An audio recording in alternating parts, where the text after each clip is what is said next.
უფასო Wi-Fi დედაქალაქის ყველა უბანში მერია ახალი პროექტის განხორციელებას იწყებს 2012 წლის ბოლომდე ქალაქის ყველა ქუჩასა და უბანს ინტერნეტი დაფარავს. სწრაფი და კომფორტული მომსახურებით სარგებლობა მომხმარებელს ქუჩაში, სკვერში, მანქანაში, ავტობუსსა და მეტროში შეიძლება. პროექტი მერიის მხარდაჭერით და კერძო ინვესტიციით ხორციელდება.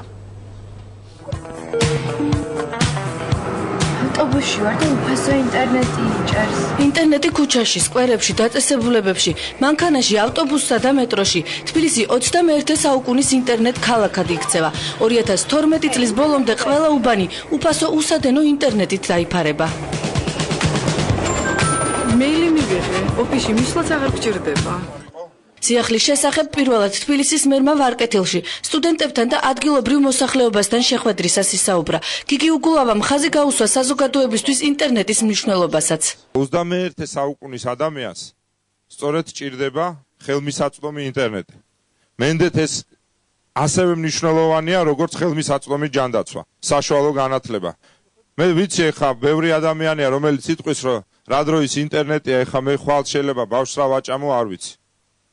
და ეს ნამდვილად ლეგიტიმური პრეტენზია იქნება. ჩვენ გვჭირდება მოკლევადიანი ამოცანები და სწორედ ამით არის განპირობებული ყველა ის სოციალური პროგრამა, რომელსაც ჩვენ ვახორციელებთ, მაგრამ თუ ჩვენ გრძელვადიან ამოცანებზე არ ვიქნებით და მათ გადაწყვეტაზე ორიენტირებული, მენდეთ სიღარიბიდან ადამიანები ამოყავს მხოლოდ და მხოლოდ განათლებას. და რატომ არის ეს თითოეული ადამიანისთვის მნიშვნელოვანი?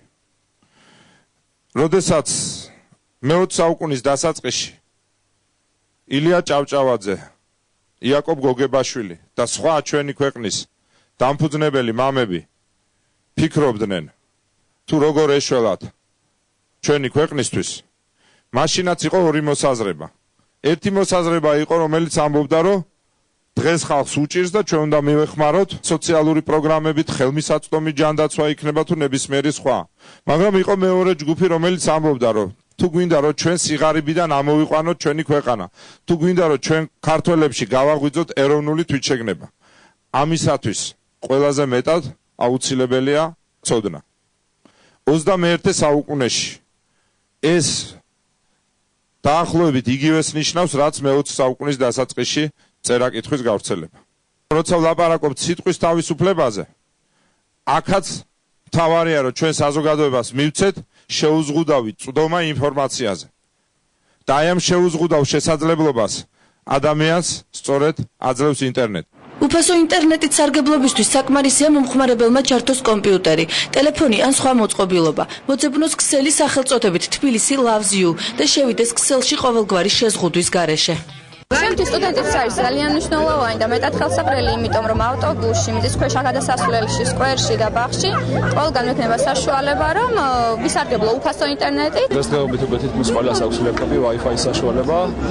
ყველგან რო იყოს ცუდომა, მივესალმებით ნამდვილად, არა მარტო მე ვფიქრობ მთელი ახალგაზრდობა. პროექტის პირველი ეტაპი ქალაქში უკვე დაწყებულია. უფასო უსადენო ინტერნეტით სარგებლობა დავით აღმაშენებლის გამზირზე, აბანოთ უბანში, თავისუფლების მოედანზე, გლდანსა და ვარკეთილშია შესაძლებელი. თბილისის ნებისმიერი მოქალაქე შეუძლია ამ ზონებში, დღესდღეობით ამ ზონებში ჩაერთოს სუთავისუფლად ინტერნეტში, გააქტიუროს ინტერნეტ მიერთება ქსელთან და განახორციელოს 1-დან 4 მეგაბიტამდე კავშირი ინტერნეტთან. აბსოლუტურად ხარისხიანი თანამედროვე მოთხოვნებთან შესაბამისი. თბილისის მერიაში აცხადებენ, რომ პროექტი უპრეცედენტო მასშტაბის არის, რადგან მსოფლიოს განვითარებულ ქალაქებშიც კი ინტერნეტთან თავისუფალი წვდომის სივრცეები კაცრად შეზღუდულია. პროექტის მიხედვით დედაქალაქი 100%-ით დაფარული იქნება ყველასთვის ხელმისაწვდომი უფასო და სწრაფი უსადენო ინტერნეტით. უფასო ინტერნეტი თბილისის მერიისგან. თბილისი ინტერნეტ ქალაქი.